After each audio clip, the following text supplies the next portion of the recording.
welcome to the show, Sue Holderness. How's it going, Sue? Otherwise known as Marlene, of course. Everything's good here. Thank you very much, Chris. It's very nice to talk to you. Everything's cushy, yeah?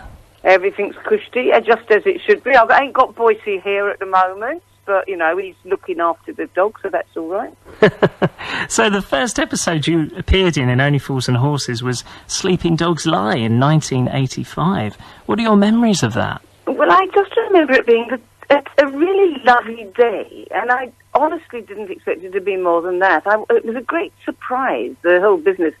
I mean, normally when you in this game, when you get a job, you have to meet the director or the producer, and you sometimes have to do an audition and talk about it. But none of that happened with this. My agent suddenly rang up and said, "Do you fancy doing one day's filming on Only Fools and Horses?" And of course, I knew the show. 3 series had gone out. I'd seen quite a lot of episodes. But I didn't know a great deal about Marlene, and I knew that whenever anybody said, "Oi, do you remember Marlene?" the reply was always, "All the boys remember Marlene." So I knew she was a bit of a tarty number, and I'd been playing sort of rather postbirds up until then, at that particular point of my career. So it was a great surprise just to be offered it, and of course a great thrill, because when the script arrived, it was a John Sullivan gem. I mean, they're all gems, but he had written this little scene, which was my only scene, was just a wonderful scene. And as soon as I read it, I knew Marlene. I knew her inside out. I just knew who she was. So I looked forward greatly to doing it. I was very nervous about it because I was a bit overawed. I'd been watching them all on the telly, and I didn't know the actors. I didn't know David Nicholas or John, who of course played Del, Rodney, and Boyce. So I was a bit nervous on the first day. All first days are frightening, aren't they? And then I discovered that without any sort of preamble and no chat with David, we went straight into the scene because they were running a bit behind. Suddenly I found myself being snogged and having my bottom pinched, and I thought, this is good fun. I like this job. And this was the episode with Duke, your lovable dog, and this is where Del Boy and Rodley look after him. Well, that was the only reason I was there, of course. John Sullivan had the idea for this storyline where Del and Rodney would look after a big dog, and they couldn't think where the big dog would come from. And I learned later that they had always planned for Marlene to be a sort of an indoors character, because at the time, Minder was very popular, and George Cole's wife was an indoors character, and you never saw her. And I think that's what they thought. You know, Marlene had such an amazing reputation for being this girl who'd been about a bit. I think they thought it was better not to see her. But suddenly John thought, I suppose we could see her for a moment. Boyce could give Marlene a dog and then take her on holiday, and then we can use the dog storyline. The boys will look after the dog. So I was really only there to introduce the dog. But I was lucky, because it was such a smashing funny scene that in a couple of weeks, John Sullivan said he'd seen the rushes and he liked what I'd done with Marlene, and he decided that she would be back. So I became a pretty regular member of the show from then on, thank God. Yeah, that was my next question, actually. When you were first cast, did you know you would be returning as the role of Marlene? Absolutely no idea. And I honestly didn't expect it. After the day's filming, and it wasn't even a whole day, I was home just after lunch. And I just remember thinking, what a smashing day. Pity it's only one day's work, but what a lovely day it was. So it was just unbelievable when John rang me at home and said that this character, Marlene Boyce, would be coming back into the show. And I couldn't think of anything more exciting. But I thought it might be 1 episode or 2 episodes. The fact that she became a regular feature was just thrilling. And you know, at that stage, none of us could possibly have guessed what this show was going to become. You know, that I meet people almost every day who are fans of the show, and they're all ages. You know, 5-year-olds, 6-year-olds, 12-year-olds, 15-year-olds, grannies, grandpas come up and say how much they love the show. And that's now. The last one went out in 2003. So, you know, 14 years after the last one even went out, people are still discovering it and loving it. Yeah, I mean, that's the thing with Fools and Horses, isn't it? It's for every generation. It's extraordinary. You know, there are kids out there now who they've got the equivalent of a computer on a watch on their wrists, and when they watch these shows, the mobile phones that Del Boy uses are the size of bricks. So, you know, they're period pieces, and yet kids do seem to find that they're still relevant to what they're going through today. Because, you know, John Sullivan, he was, I say it again, and without hesitation, I think, a genius. He wrote about people, and his stories are timeless. And what was it like reading a script by John Sullivan, the late John Sullivan, when you first got it in the post?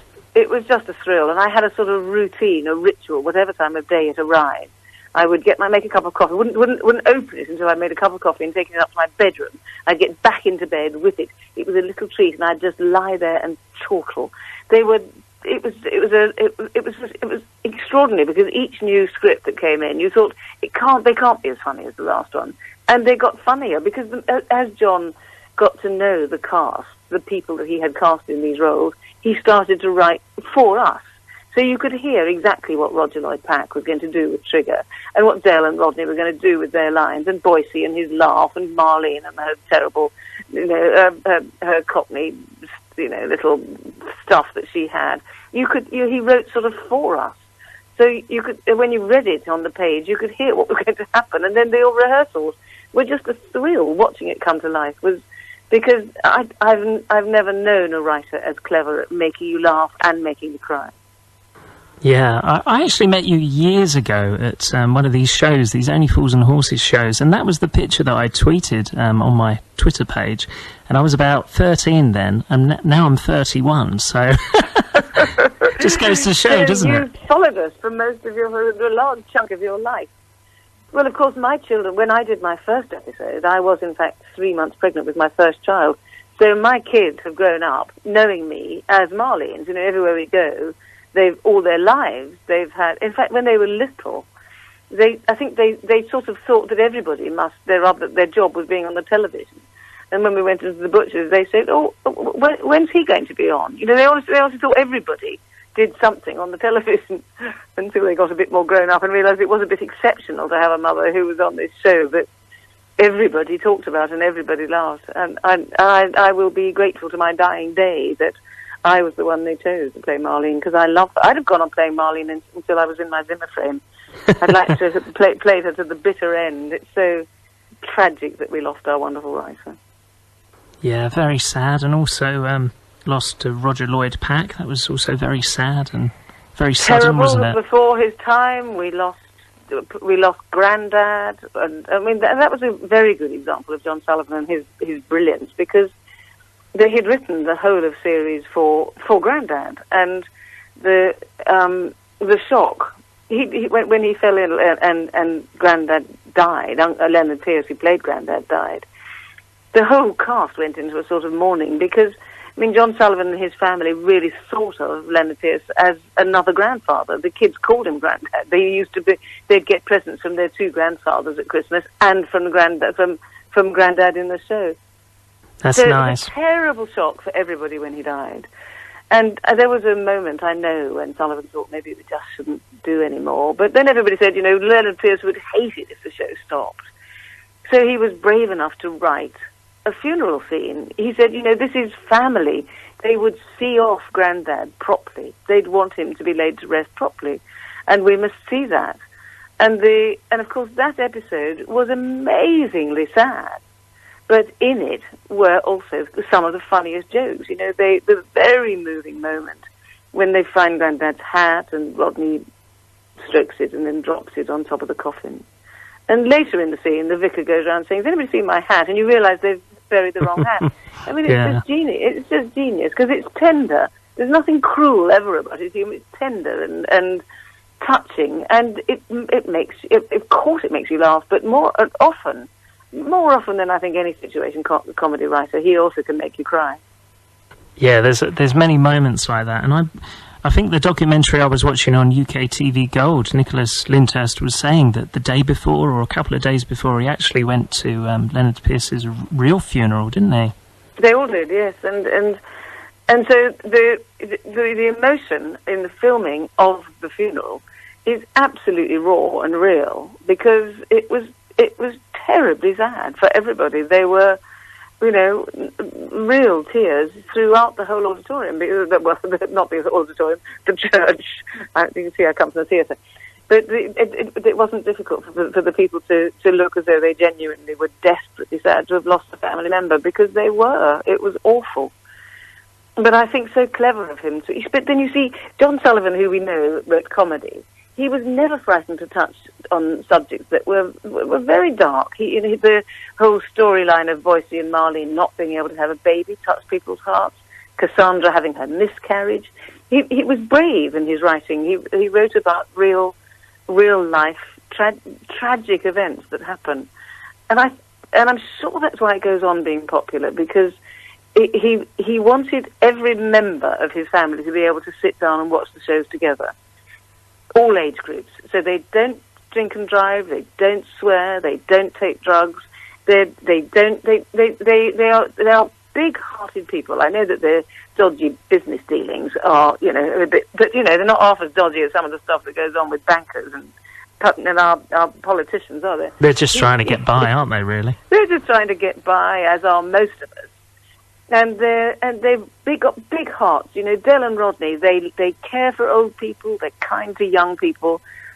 And I think because it's got such heart, that's why it goes on being as popular as it is, because you can watch it with every member of the family. Yeah, and I think one of those tender moments was when Rodney's stuck in the elevator with Del Boy, and that's after Cassandra's miscarriage. I mean, that's such a great scene, because he stops the lift, doesn't he, so that Rodney can get it all out. And so clever, because Rodney couldn't talk about it. It was too painful. He couldn't talk about it. So Del Boy had to find a way, and, he faked the lift breaking down so that he could just quietly let him get it all out. And it's a terribly touching scene. I was involved as well in two, I think, very moving scenes. One was when we nearly adopted a baby. I'm not sure you'll be able to do that episode anymore. Oh, I watched that one very recently, actually. Yeah, it was lovely. And Boyce, very Marlene funny, the conclusion. Wasn't anything in life. Marlene wanted a baby, and eventually, and Del suddenly, he finds that there's this German girl who doesn't want the baby that she's carrying, and thinks he can flog it to Boyce, and then of course we find out that the baby's brown, and Boyce has this wonderful speech, which brought the house down, saying, I might be able to con people into buying my cars, I might be able to convince them you conceived and gave birth in 7 days flat, but how the hell am I going to convince them that my granddad was Louis Armstrong? It absolutely brought the house down. And then you see David Jason's genius, where straight after that, he very tenderly says to Marlene, it makes sense. And you could feel, you could hear a pin drop, and Marlene has to leave this baby that she's longed for. And as I walked out the door, people were crying in the audience, having just had this huge laugh. It's just brilliant writing. Yeah, and we were happy for her that she eventually got her kid, didn't she? Yeah, she eventually got her longed-for baby. Lovely for Marlene. The question mark remains. But anyway, we won't go into that. And and then Del was so naughty, wasn't he? And then I take the baby photograph down to show them all in the pub, and he says, "Oh, look, that you see, that's Mike's nose there. And look, that's Rodney's ears." And it's suggesting that maybe the fathering was not necessarily Boyce. I also remember the bit when you say to your son, "Go and wave to Daddy," and they all wave back, don't they? They all wave. He's so clever, Sullivan, isn't he? And it was just such a joy to be in. And when they finally got their millions, with that terribly clever storyline, which we were all told to keep quiet about, the press guessed that it was going to be that they'd win the lottery. They knew they were going to win the millions. That had got out. But they thought it was going to win the lottery. So we were all told to keep very quiet. And he found this brilliant storyline about a real live historical watch, John Harrison watch, that had solved the problem of longitude at sea. And it's been missing for 300 years. And nobody could possibly have guessed that storyline. And then when they eventually took the watch to Sotheby's and they got 6.2 million, the nation rejoiced. We were all so pleased that at last this chap who strives, works his socks off to try and make money, never manages to, but is still optimistic. Whatever things are going wrong, he says, this time next year we'll be millionaires. And suddenly they were. And when we shot the episode in the studio, everybody was crying and cheering and standing up. But they were also crying because we were sure it meant that it was the end. And then, of course, 5 years later, the BBC said, the public is crying out for Christmas specials. So they got us together in 2001, and we did, which was lovely. It was really lovely to get back together again, having been away for 5 years. And we did 3 long episodes that went out over the next 3 consecutive Christmases, which meant that although we all finished in 2001, the punters still got a new episode every Christmas until 2003. Yeah, and we were very happy you came back. With time on our hands, just over 24 million people tuned in for that episode in 1996. I mean... Yes, I mean, you simply wouldn't get audiences that's like the record, that, isn't it? Yeah. Yes, amazing. And there were some people who said, don't bring it back. Let's leave them. Let's leave them there walking into the sunset saying, this time next year we'll be billionaires. But, it was perfectly logical that Del, with his dodgy dealings, could easily lose the money, which he did, and sort of more satisfying to get them back into Nelson Mandela House, where he was more comfortable.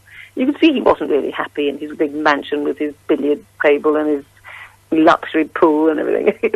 He needed to be back, or down the market and back in his Nelson Mandela home.